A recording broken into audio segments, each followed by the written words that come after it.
Ayan, may clearing na. Grabe oh, nag-clearing. Salamat. Mahangin tapos umaambon, pero susubukan natin paliparin ng yun, strong wind signal oh. Natatangay ng hangin. Grabe, napakaganda ni Mayon Volcano no? May kunting ulap sa taas pero kitang kita na yung shape niya.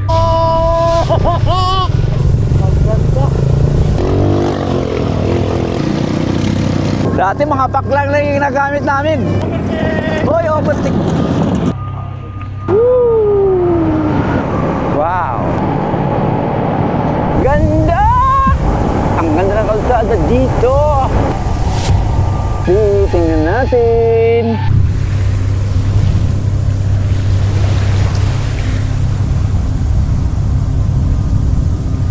May natutulugan ba dito camping? Pwede ba? Nung kunti pa lang ang tao na pumupunta rito, makikita mo sila madala. Hindi sila. Dumadaong dito. Pero may mga structure doon.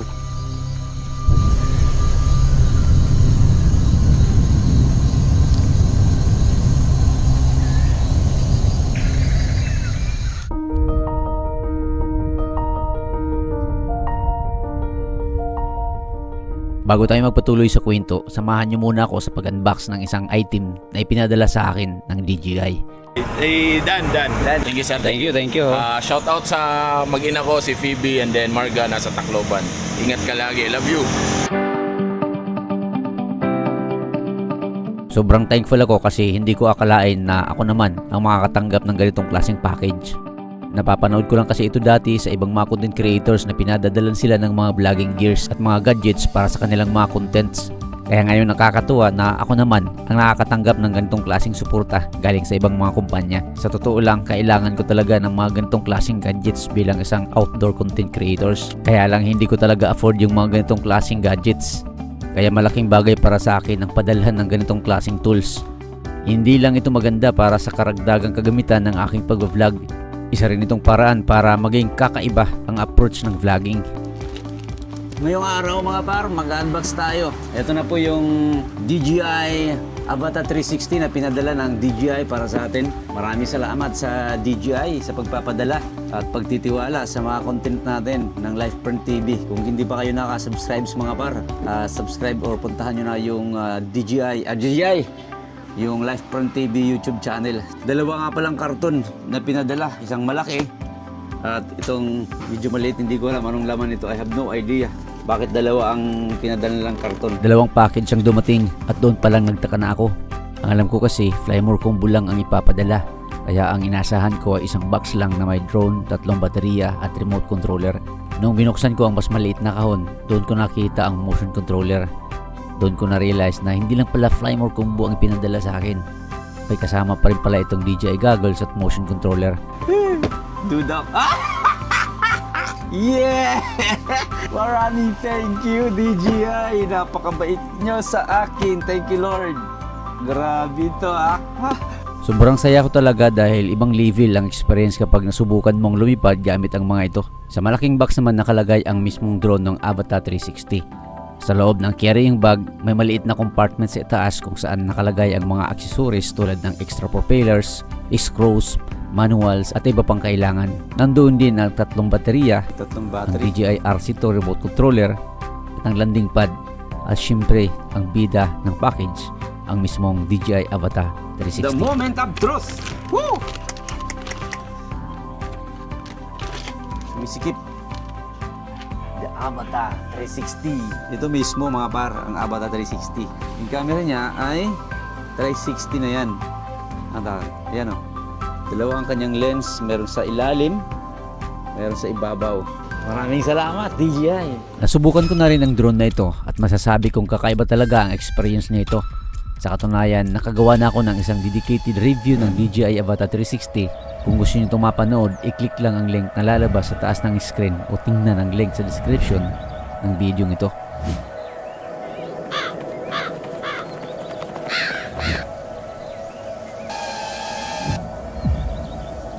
At sa buong 3 araw ng aming biyahe sa Bicol, ang Avata 360 ang naging kasama namin sa pag-capture ng mga magagandang moment, lalong-lalo na ang mga cinematic aerial shots.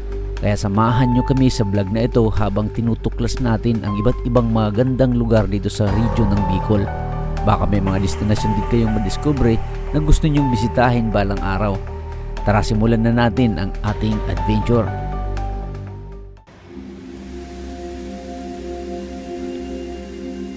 Sa Calbayog City nagsimula ang kwento ng aming biyahe. Maaga akong dumating sa Calbayog upang hintayin ang aming mga kasamang manggagaling sa Palolite at Gatbalogan City. Mula Calbayog hanggang Albay, tinatayang 7 hanggang 8 oras ang biyahe kasama na ang pagtawid ng barko. Dahil meron pa akong sapat na oras, nagkaroon pa ako ng pagkakataon para bisitahin ang Tabo. Ayon sa kanila, nangyayari ito tuwing Huwebes, kada linggo. Nakapalit ka, sir? Maraming mga sari-saring gulay, mga prutas na mga presko ang mabibili dito. Kada Huwebes. Pero hindi namin alam na mismong unang araw pa lang susubukin agad ang aming biyahe. Bago pa makarating ng Katbalugan, nasiraan na ng gulong ang motor ng isa naming kasamahan na si Ma'am Ethel. Dahil wala agad makuha ang pisa at materialis, umabot ng halos 2 hanggang 3 oras ang pagkukumpuni. Nang maayos na at handa na sana silang bumiyahe papuntang Calbayog, isa na namang aberya ang nangyari. Naputol ang kadina ng motorcycle ni Sir Manny. Dahilan para lalo pang maantala ang aming pag-alis. Ang plano naming bumiyahe ng maaga ay nauwi sa isang night ride. Bandang alas 8 na ng gabi nang makumpleto kaming lahat sa Calbayog City. Nandito na sila. Alam mo natin kung mga nangyari. Una ko pag kanina, may problema. Kintrabi ko na ito nga tuwa burungan, 120 nga rin dalaga nito. Matagal na siyang plug talaga ito. 2 oras yun. 2 oras. Bago dumating sa may bayan ng Paranas, naputol yung kadena ko. Ano ba Nakita natin? yung kanyang motor, flat ulit. Pagsapit ng alas 10, saka pa lamang kami tuluyang nakaalis patungong Alin, Northern Samar para habulin ang barkong tatawid papuntang Matnog. Wala na ring oras para magpahinga. Kailangan naming makarating sa Legazpi bago mag-alas 9 ng umaga kinabukasan. At yun pa lang ang simula ng mas mahaba naming adventure. 80, 79, 86, 83 diesel. Mahal yung turbo diesel. Minsan hindi natin kontrolado ang mga aberya sa biyahe, pero nasa atin kung paano tayo magre-react. Ang bawat dili ay paalala na mas mahalaga ang kaligtasan kaysa sa pagmamadali. Port of Alin.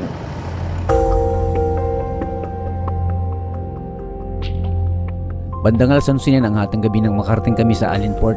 12 to 1, pa-scrap. Hindi ko po, sir. Kakalis na ng Paska. Ay, wala nang pa-scrap. Mabilis lang ang proseso ng booking dito sa Alin Port. Ang kailangan na lang naming hintayin ay ang barko dahil karaniwan itong umaalis kapag nakapag-load na ng sapat ng mga sasakyan at pasahero. Napansin ko rin ang pagtaas ng pamasahe. Noong huli kong tumawid dito, mahigit 600 lang ang binayaran ko para sa isang motorsiklo at isang driver. Pero ngayon halos 1,000 na ang binayaran namin. Nagnanap muna kami ng ilang minutes. 12, 14. Loading na kami. Parang hindi natutulog yung mga tao dito. Ito kasi yung pinaka-gateway ng papunta ng Samar to Mindanao, pabalik ng Mindanao to Luzon. Dito lahat tumatawid. Meron pa ibang mga port dito sa mga private port. Nasuka ka pa naman.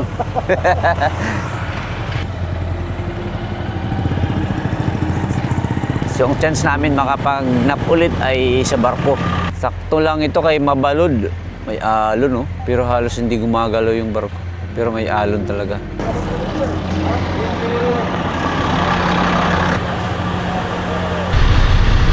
Ba't di ka pa natutulog? May mga bata dito. Alam nyo, alas 12 na ngayon, wala una na. Dito lang kami sa Matnog.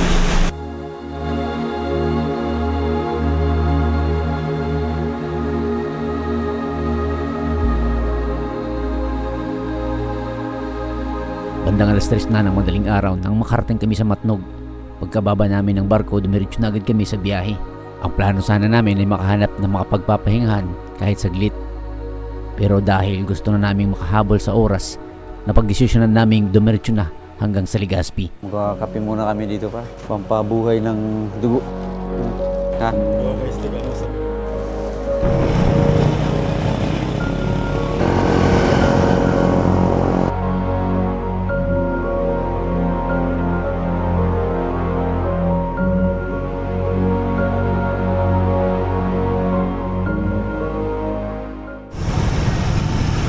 Pira, lola. Pagdating namin sa may bandang Huban, Sorsogon, huminto muna kami sa isang bulaluhan para makapag-snack at makapagpahinga ng sandali. Dito muna nagnap si Ma'am Ethel dahil ramdam na talaga niya ang pagod at antok mula sa magdamagang biyahe. Pero may mga pangyayari na naman na hindi ko inaasahan. Dito kami sa Ate Joy, Bulaluhan, Kaladgaw, Uban, Sorsogon. Uban na.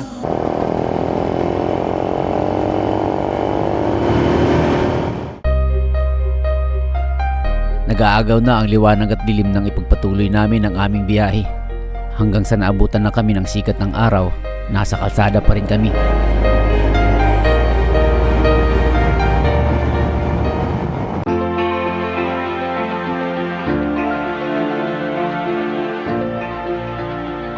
Hindi na kami dumaan sa proper ng Sorsogon.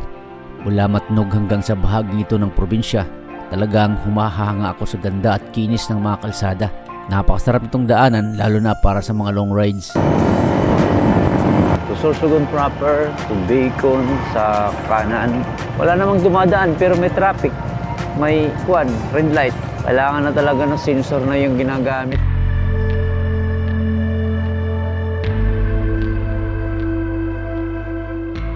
Pero pagdating namin dito sa may rest crab area, doon na namin unti-unting na-realize ang mga pangyayari noong huminto kami sa Huban.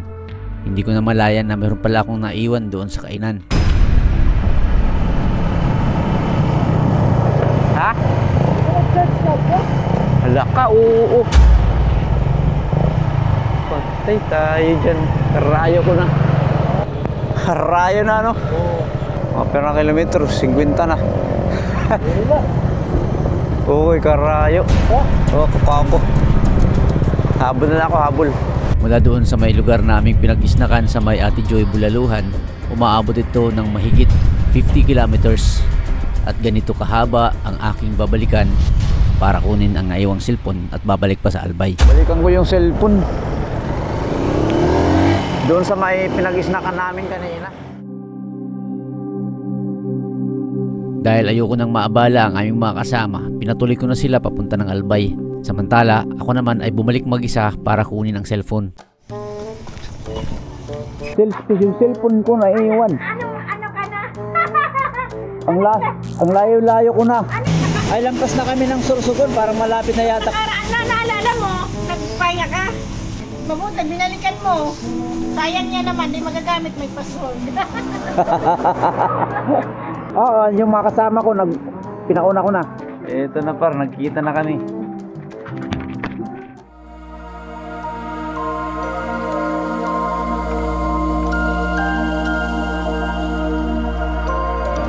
Bawi tayo mga par, I am 1 hour and 30 minutes away. Kila Sir Manny, nandun sila sa Cagsawa ngayon. Turn left, then turn left. Turn left. Sumlang Lake. Ito na po, yung resort.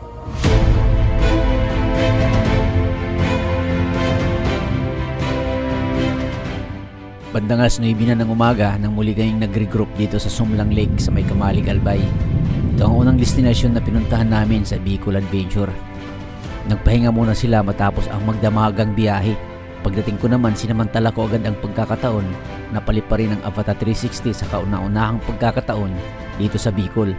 At sa ganda ng tanawin ng Sumlang Lake na may napakagandang backdrop ng Mayon Volcano, talagang sulit na sulit ang unang lipad ng drone.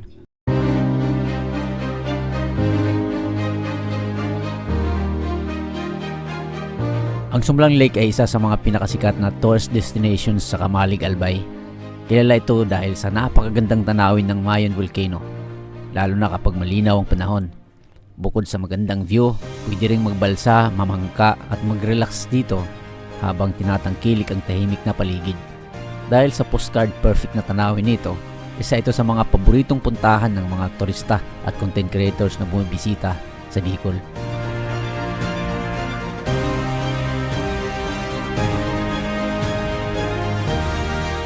Hindi lang pala maganda ang tanawin ng Sumlang Lake, may inspirasyon ding kwento sa likod nito. Noong mga nakarang taon, isa lamang itong lawa na halos natatakpan ng makakapal na water lilies at hindi gaano napapansin ng mga turista. Ngunit noong 2014, nagtulong-tulong ang mga residente ng Barangay Sumlang sa isang malaking bayanihan upang linisin at buhayin muli ang lawa. Mula sa isang napabayaang lugar, unti-unti itong naging isa sa mga pinakakilalang ecotourism destination sa Albay. Ngayon dinarayo ito hindi lang dahil sa napakagandang tanawin ng Mayon Volcano,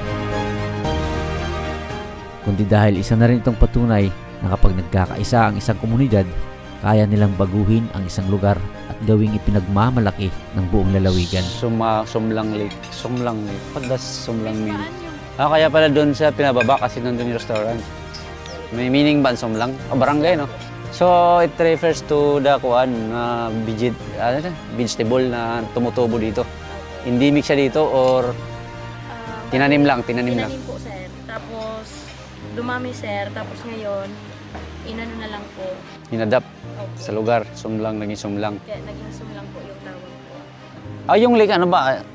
Kasi ito, Man-made or natural lang siya? natural po siya, sir. Okay. Natural lang siya. Parang ako. Natural. Ha?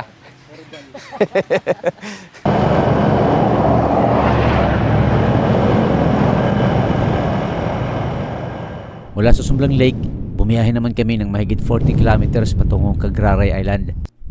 Target naming mapuntahan ay ang Misibis Bay. Cagraray Island. Sa ganda ng mga tanawin at sa ayos ng kalsada, parang ayaw mo nang matapos ang biyahe. Minsan hindi mo na hinahabol ang mga destinasyon dahil sapat na ang i-enjoy ang bawat kilometro ng daan.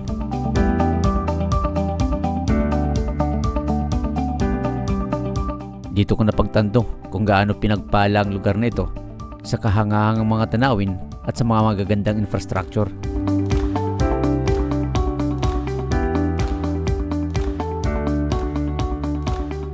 Nakaka-enjoy din magbiyahe papuntang Cagraray Island. Dito mo mararanasan ang sunod-sunod na mga kurbada, mahahabang akyatan at matatarik na palusong na siguradong magugustuhan ng mga mahilig sa motorcycle rides. Bukod sa napakagandang tanawin sa kahabaan ng ruta, maayos din ang kondisyon ng mga kalsada.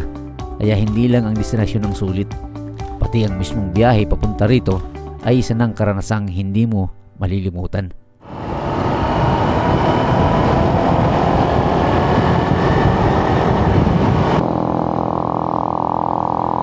Grabe akyatan dito. Palusong akyat. Tapos sa sobrang kurba. Ang ganda ng kalsada dito. Overlooking. Nakakagulat yung mga lugar pala dito, mga par. Grabe. Sobrang tarik nito.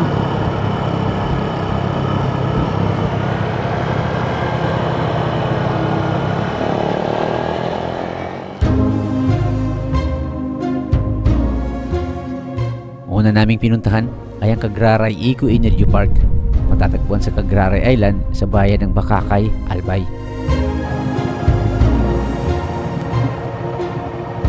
Ayon sa mga nakausap namin, ang lugar na ito ay iniuugnay umano kay dating Congressman Elizalde Saldico.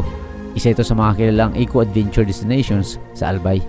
Bukod sa malalawak nitong open spaces at viewing areas, mayroon din itong amphitheater, zipline, ATV trails, at iba pang outdoor activities. Dahil nasa mataas na bahagi ng Cagraray Island, magandang lugar din ito para masilayan ang dagat at mga karatig island ng Albay. Andito na kami sa property ni Sir Saldico. Wow, sulit. Amazing.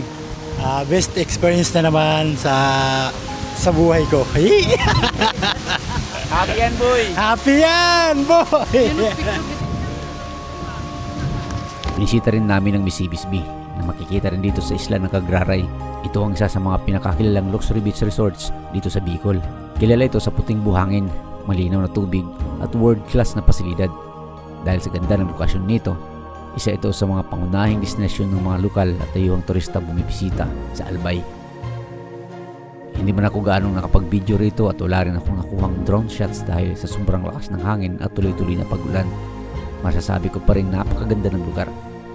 Isa sa mga napansin ko rito at ngayon ko lang naranasan ay ang isang resort na may asfaltadong mga kalsada sa loob. Para ka na rin nagmamaneho sa isang maliit na komunidad, kaya kakaiba ang experience sa Misibis Bay. Inom kita, ma'am. Okay lang ito uminom. Pwede ito uminom, ma'am. Bisan waray pa kaon. Pwede ba video din? Grabe na. Parang may kumupor. Parang kunwari ko no pulsiras, di ka pwede kumampa. Oh, ini. Oh, ni Sibis. Parang gimo yun, no? Magaling. Ayos. Yapon kita mga kitalog-tilog, yapon kita mga panmayaman ba? Mga kunin nangangaon din, mga artista, mga congressman. Oh, nasa Misibis lang naman kami mga par. Huwag naman maging mayaman ngayon, no? Kita rin pagkaon, oh.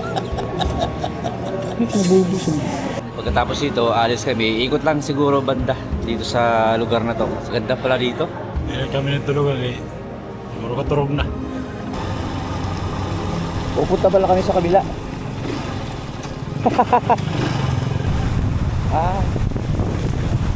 Ito pala.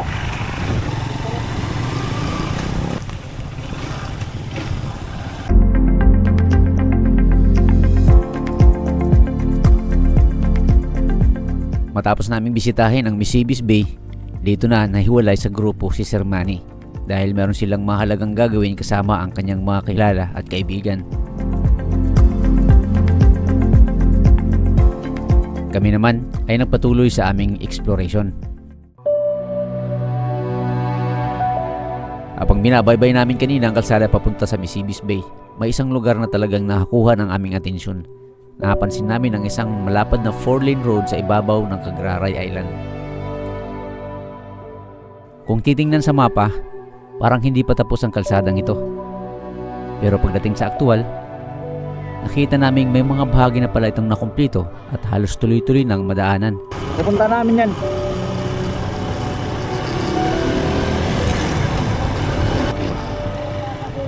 Sarado pa, no? Ginagawa pa. Barangay? Barangay ka ba saan? Pinakasentro. Pinakadulo. Mahangin tapos umaambon pero susubukan natin paliparin ng itong drone na to. Tingnan natin ang bahagi na kalsada yan kasi hindi pa pinapadaanan. Baka hindi pa tapos, papaliparan natin pataas. Titingnan natin kung anong itsura. Let's spot this drone to its limit. So susubukan natin kung kakayanin ni DJI Avata 360. Sobrang lakas ng hangin sa mga oras na ito, pero pinalipad ko pa rin ang Avata 360 para subukan kung hanggang saan ang kanyang kaya. Palagay mo kakayanin. Palagay ko kakayanin yun. Nagulat talaga ako sa kakayahan ng DJI Avata 360 kahit sobrang lakas ng hangin ng mga oras na yon at umuulan pa. Nagawa pa rin itong kumuha ng maayos na shot ng bundok at ng kalsada. Medyo nag-worry lang ako ng konti dahil nag-strong wind signal siya pero nakabalik pa rin ito ng maayos at ligtas. Yun, strong wind signal, oh. Baka hindi niya kayanin. Sa taas, medyo grabe, oh. 140 meters flight altitude. Lampas na sa grabing kalsada dito, oh. Malaba naman. Mahaba na, oh, hanggang sa kabila, oh. Bakit hindi pinapadaanan? Grabe pa rin, basa. Maubos lang po yan. Ginaya niya. So for the entire video, for the entire adventure, gamit natin to. Kasi ito yung purpose ko talaga. Bakit idala ko si DJI Avata 360 dito sa Bicol, para i-test talaga ang kanyang usability. Ay pakita ko naman sa inyo kung paano siya gamitin, yung mga angles. Dito naman susubukan natin kung hanggang saan ang kaya niya. DJI Avata 360. Yan, oh, basa na po siya. Ipapasok natin yan. Ganyan lang siya. Bahala na siya dyan.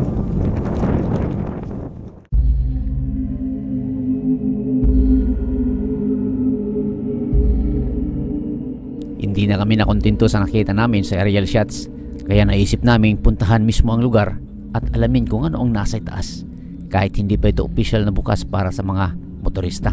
May mga nakaabang ng solar light post. Ayan, oh. Ang ulap nandito na, oh. Grabe, oh, nag-clearing. Salamat. Pinapakaganda ni Mayon Volcano, no? May kunting ulap sa taas pero kitang-kita na yung shape niya. Galing kami doon malapit, oh. punta dito. Isa sa mga reason siguro na hindi pa pinapadaanan kasi itong bahagi na to ay nalalaglag yung mga bato. So delikado pa siya. Pero hindi ko alam kung patagos pa ito papunta doon sa kabila or kung ano ang dulo nito. Ang ganda!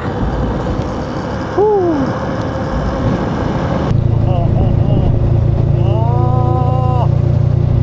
Ang ganda! Ito, no?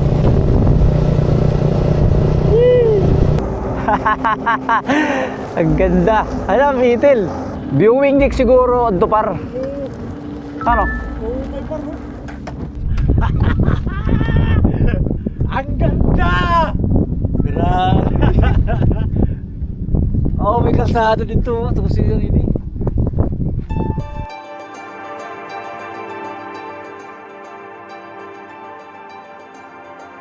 Bahagi pala ito ng Cagararay Circumferential Road, isang proyektong ginawa upang pagdugtungin ang iba't ibang bahagi ng Cagararay Island.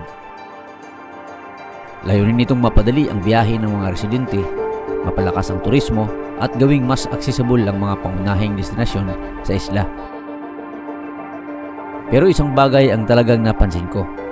Bukod sa mga tanawing hindi matatawaran mula rito sa itaas, kapansin-pansin din ang lapad ng kalsada. Sa bahaging ito, parang 4 na lane ang pagkakagawa nito. Sa totoo lang, habang narito kami, hindi ko maiwasang isipin na mas malapad at mas maayos pa ang seksyong ito kumpara sa ilang bahagi ng Maharlika Highway dito sa Pilipinas. Kaya talagang masasabi ko na paldo talaga ang Bicol pagdating sa mga infrastructure.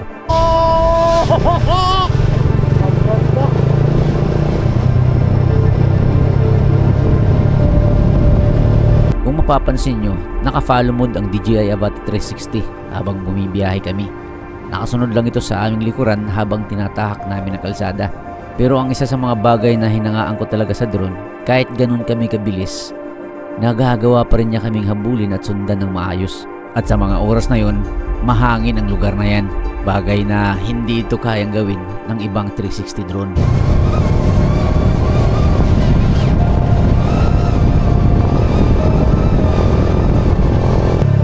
Ulit na naman ang biyahe! Ang ganda!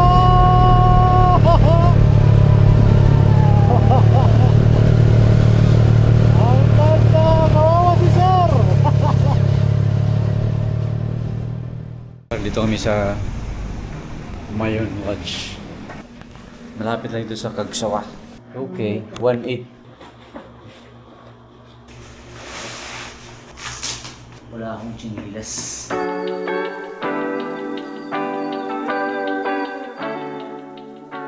Good morning, par. Kagising na namin galing sa bangon. Pagano kami yun, plano namin mag-ATV. Ako ngayon itsura pag anlaw. Second day ng aming Bicol Adventure. Ngayong araw, oras na para subukan ang isa sa pinakasikat na activities sa Albay, ang ATV rides sa Kagsawa. Pero bago yun, hindi muna namin pinalampas ang isa sa pinakakilalang landmark ng Albay, ang iconic na bell tower ng Kagsawa Ruins. Ito na lamang ang natitirang bahagi ng lumang simbahan na nilibing sa pagputok ng Bulkang Mayon noong 1814. At hanggang ngayon ay nagsisilbing isa sa mga pinakamahalagang makasaysayang simbolo ng lalawigan.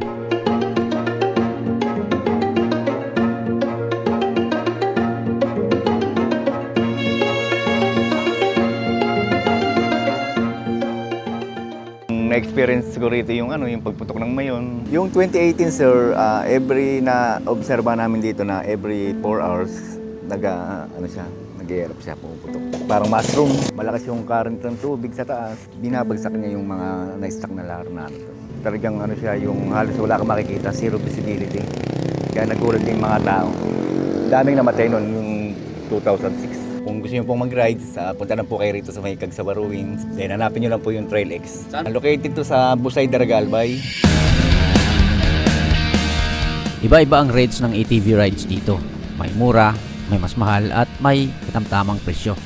Depende sa operator at sa trail na pipiliin ninyo. Maaari rin kayong mamili kung gaano kahaba ang ruta at kung gaano katagal ang inyong adventure. Sa kasalukuyan, may ilang trail na pansamantalang hindi pa maaaring puntahan dahil sa mga paghihigpit na may kaugnayan sa activity ng volcano. Kaya bago mag-book, magandang magtanong muna kung alin sa mga ruta ang bukas. Nagsisimula ang lahat sa registration, susundan ng safety orientation at briefing, at pagkatapos noon ay handa na kayong simulan ang inyong ATV ride adventure.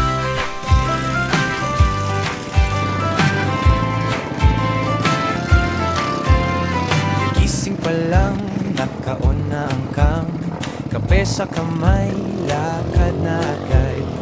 Mapamotor o tsinelas lang, basta may kwento, go lang ng go. Hindi man planado ang araw na to, pero ayos lang, yan ang trip ko. Kapag may ngiti sa daan, alam kong tama ang pinuntahan. Tara kuha, smile dyan, buhay vlogger, walang hadlang. Pawis tawa, konting sablay, kasama yan sa bawat biyahe. Tara kuha, tuloy lang, kahit mahal Nabalaaw si JR. Yun. Hindi lahat perfecto sa frame, pero masaya. Yun ang mahalaga, Ulos. men. Iniwan ng driver. Mayroon bang ganito pero hindi siya nasa level 1 lang siya? Ay, Level may avocado po. First bite. Naharang na yan. Chicken and chill lang, Level one. level 1. Pero gusto mo talaga ang sili. Oo, gusto ko lang. Iis ka muna ako. Maanghang nga, maanghang. Arang. Pupunta kami ngayon sa mall, magmo-mall. Bahagi pala ito sa Mayon Circumferential Road, ditong kalsada na to. Papunta na kami ngayon sa SM. Doon muna kami magpapalipas ng sandali. Maghahanap kami ng shop. Pwedeng mapagawan ng for frame ng ADB ni Ma'am Ethel. Yan ano lang. Kailangan na pagbusina ata si Sir ko na nga. Tapos busina eh. Kikik. Hernie Bercasio, owner ng Bercasio Motorcycle Parts and Accessory Shop. Paul. Yung isa. Si Jim Paul, tapos si Archie. Archie at si Dimple. Si Dimple mahiyain.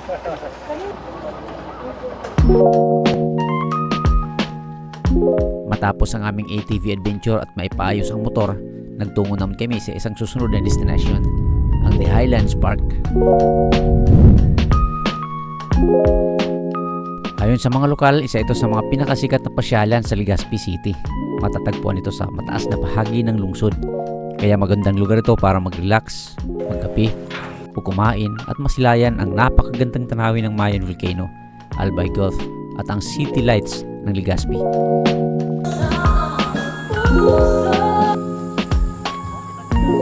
Dito nagkaroon na naman ako ng pagkakataon para subukan sa low light condition ang DJI Avata 360. At ito ang ilan sa mga nakuha niya habang papadilim na ang paligid. Kayo na ang humusga kung kumusta ang kalidad ng mga kuha nito sa ganitong sitwasyon.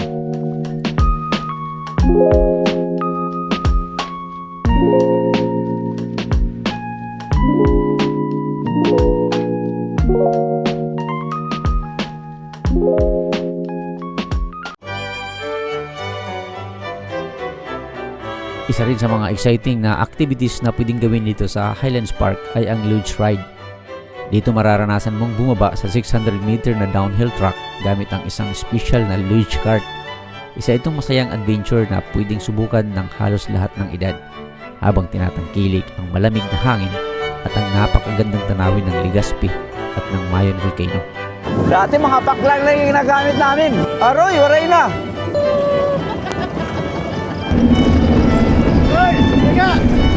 Ayan, dapat ito nakabulong. Naugya. Yes, sir. Yes!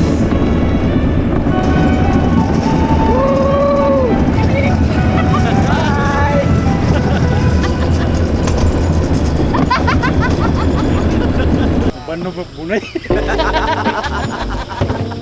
Tapos na, 248. Pagkatapos namin ng The Highlands Park, nag-regroup kami with Sir Manny. Dito pinag-usapan namin kung saan kami dadaan pa uwi papunta ng Eastern Visayas.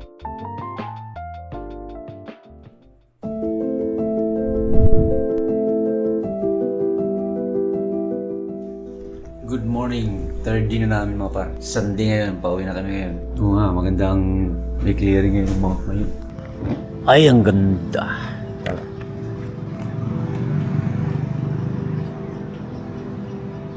Kakahapon hindi siya nag-clearing.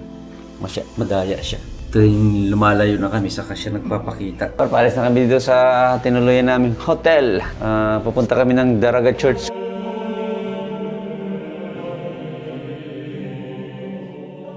Bago kami magpatuloy sa aming biyahe, dumaan muna kami sa Daraga Church. Isa sana ito sa mga gusto kong paliparan ng DJI Avata 360. Unfortunately, bawal ditong mag-drone shot dahil Sunday maraming nagsisimba. Itinayo ito ng mga paring Franciscano noong 1773 sa tuktok ng isang burol. Kaya isa ito sa pinakamagandang viewing spots ng bulkang Mayon. Isa rin ito sa iilang sinuunang simbahan sa Albay na nakaligtas sa malalakas na pagsabog ng Mayon. Nang mawasak ang Cagsawa Church noong 1814, marami sa mga nakaligtas na residente ang lumipat sa Daraga. Dahil sa natatangin itong Baroque architecture na yari sa batong bulkan, idineklara rin itong National Cultural Treasure ng Pilipinas noong 2007. Pabalik, di tayo dadaan sa main road. Hindi yung main road itong highway itong Daraga, ganun ito, Sorsogon, ganun Ito, akala mo putol to, medyo hindi ko ginagawa ba, pero malalaman natin yan, hindi yan putol. Yung para saan pa yung ginabit yung bagong fog light kung hindi naman gagabihin. Oo nga. Sayang. Tapos, malakas na busina. Wala namang bubus. Wala namang bukinahan, ano? Nakakagulat nga pag binubusinahan. Pagkatapos libutin at i-enjoy ang ilang mga pasyalan dito sa Albay, gamit ang Avata 360 drone, oras na para umuwi.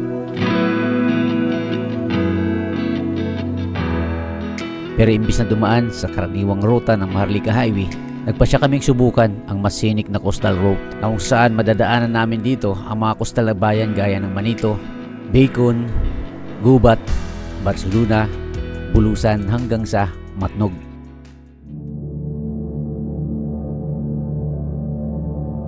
Alas 11 ng umaga nang umalis kami sa Daraga Albay.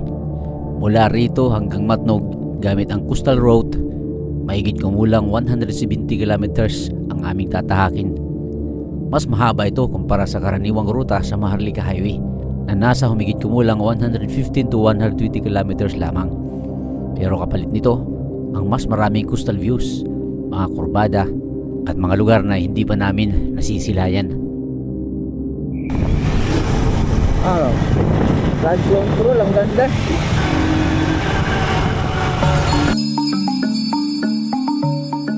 Bukod sa magagandang tanawin at mga bagong lugar na madadaanan, isa rin sa mga nakakatuwa sa rutang ito ay ang pagmamaniho. Dahil kakaunti lang ang mga sasakyang makakasalubong, mas tahimik at mas relax ang biyahe.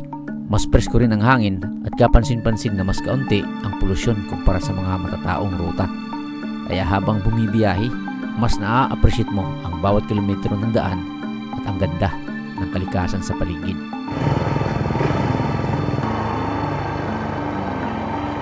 Boundary na kami ng Sorsogon at Albay. Ayos. Higop na, higop. Kakanto ko ba ito sa Amor? Yung isa, dapat may baunan din kami para Starbucks. Oo nga. Kulang. Nagpatuloy kami sa aming biyahe hanggang sa marating namin ang isa sa mga pinakamagandang bahagi ng Bacon Manito Road. I love it! Ang ganda! Dito namin nasaksihan ang makapigil hinihang tanawin ng kabundukan at ang mahabang kurbada ng kalsadang tila yumayakap sa mga bundok. Ang rutang ito ay bahagi ng Bacon Manito Road, isang mahalagang kalsadang nagdurugtong sa mga lalawigan ng Albay at Sorsogon. Bukod sa pagpapadali ng biyahe ng mga residente, malaking tulong rin ito sa turismo at sa pagdadala ng mga produkto mula sa mga bayan na dinaraanan nito. Dito rin namin naabutan sa may 107K Kaliningan ang grupo ng mga kabataang riders. 107K Kalinigan. I don't know what's the meaning of that. Ito, ano yung mga pangalan ng mga na abutan natin dito, sir? Pangalan, sir? John. Jan. Patrick. Patrick. Ryan. Ryan. Terence. Joshua. Manny. Hi, Endel! Money! Ang tanong ko po ay, alam na po ba ng mga parents nyo na nandito kayo? Yes! Hindi. Uli kayo. Bigla kaming dumami.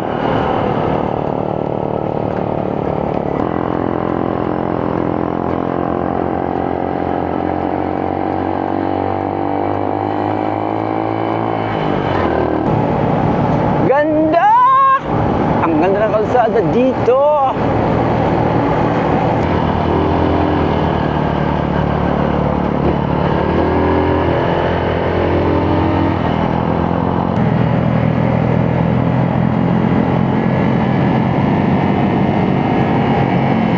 Grabe, may nagbabike. Uy, ano pangalan? Grabe kayo.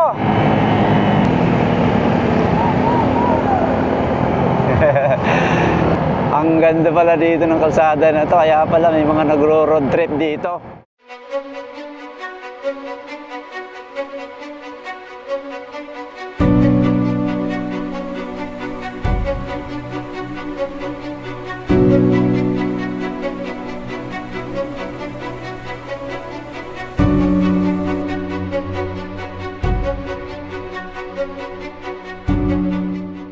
Alauna imidya nang marating namin ang Bacon na inaakala kong isang munisipalidad dahil sa laki nito. Dati pala itong bayan na kung saan noong 2000 pinagsama ito sa dating bayan ng Sorsogon upang mabuo ang Sorsogon City. Kaya ngayon ang Bacon ay isa na sa mga distrito ng lungsod.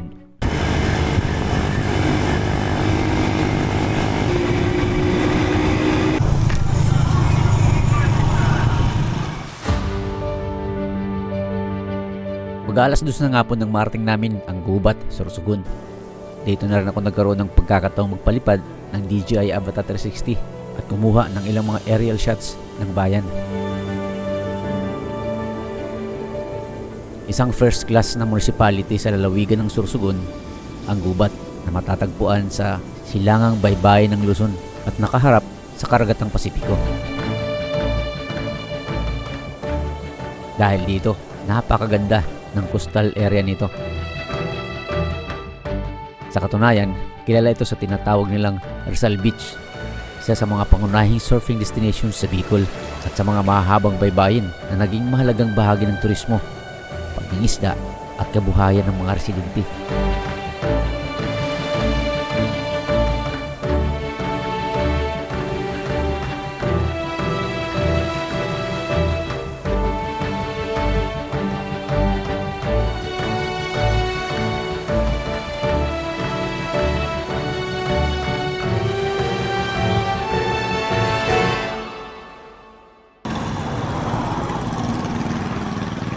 First time din natin marating ang Barcelona mga par. At ipapakita natin yan dito sa DJI Avata 360. Meron structure dito na luma. I don't know kung ano ang history nito. Usually kasi mga simbahan yung mga old structure na makikita. Pero hindi ko alam kung what is this all about. Ang sunod na bayan naming narating ay ang Barcelona. Isa ito sa pinakamatandang bayan sa lalawigan ng Sorsogon. Ayon sa kasaysayan, bago pa mang tawaging Barcelona, ang lugar na ito ay kilala bilang Danlog. Nagsimula ito bilang isang maliit na pamayanang katutubo sa bunganga ng Danlog River, kung saan nanirahan ang mga mangangaso at mangingisdang unang bumuo ng komunidad. Dahil sa ilog at sa baybayin, naging sentro rin ito ng kalakalan sa mga karatig na pamayanan. Shout sa inyo! Noong unang bahagi ng 19th century, dumating ang mga Kastila at pinalitan ang pangalan ng pamayanan bilang Barcelona, bilang parangal sa lungsod ng Barcelona sa Catalunya, Spain. At ngayon, isa sa mga pinagmamalaki ng bayan ng Barcelona ay ang mga makasaysayang estrukturang itinayo pa noong panahon ng mga Espanyol. Kabilang dito ang St. Joseph Parish Church na itinayo noong 1874 gamit ang coral stones, at ang Barcelona Ruins Park kung saan matatagpuan ang mga labi ng dating Presidential Building o lumang munisipyo, at ang Escuela Pia, isang gusaling nagsilbing pampublikong paaralan noong panahon ng mga Espanyol. Dinanan yung vintage bridge na mahaba. May bangkaan. Sa mangroves. Opo. Sumasakay.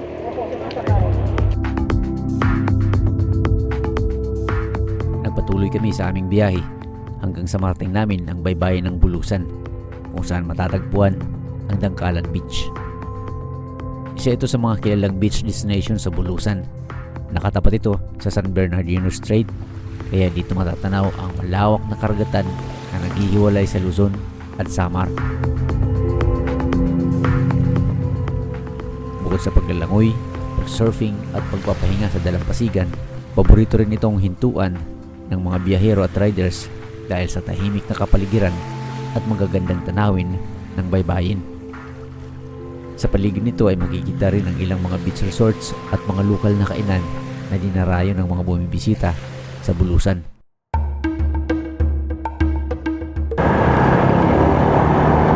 Dito na kami sa bayan ng Bulusan.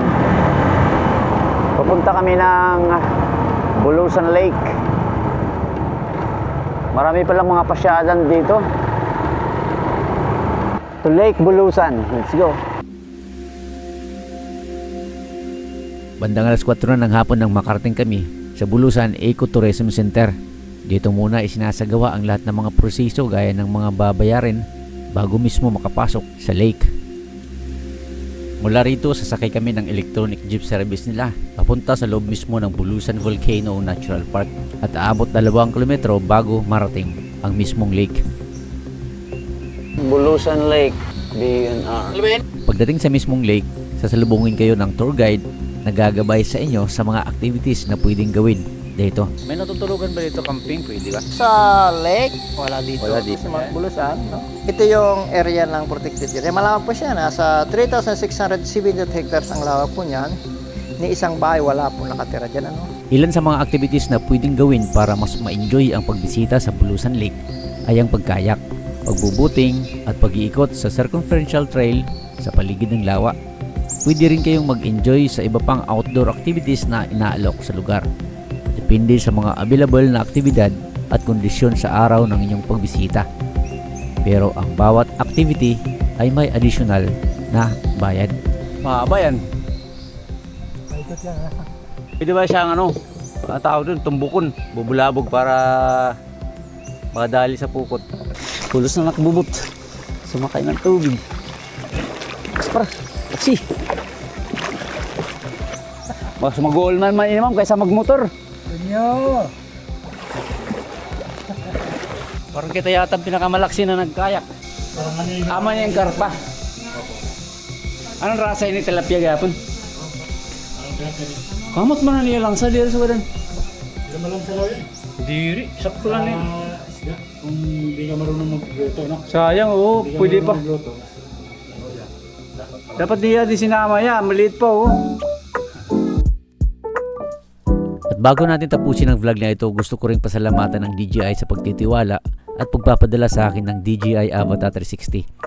Sa buong biyahe namin dito sa Bicol, mula sa mga kalsada, mga bundok, coastal roads hanggang sa mga lugar na unang bisis kong napuntahan, naging malaking bahagi ng journey na ito ang drone na ito. Ginamit ko ito para makuha ang mga aerial shots at mga moments na mahirap makuha gamit ang ordinaryong camera. At masasabi ko, talagang kakaiba ang experience gamit ang Avata 360. Nakapag-capture ito ng mga kuha habang nagra-rides kami sa follow mode, sa mga aerial shots at maging sa mga pagkakataong mahirap ang weather condition. Maraming salamat DJI sa tiwala at sa pagkakataong ma-experience at magamit ko ang isang ganitong klaseng technology. Sana ay marami pa tayong mapuntahang lugar at marami pang adventures na makapture gamit ang DJI Avata 360.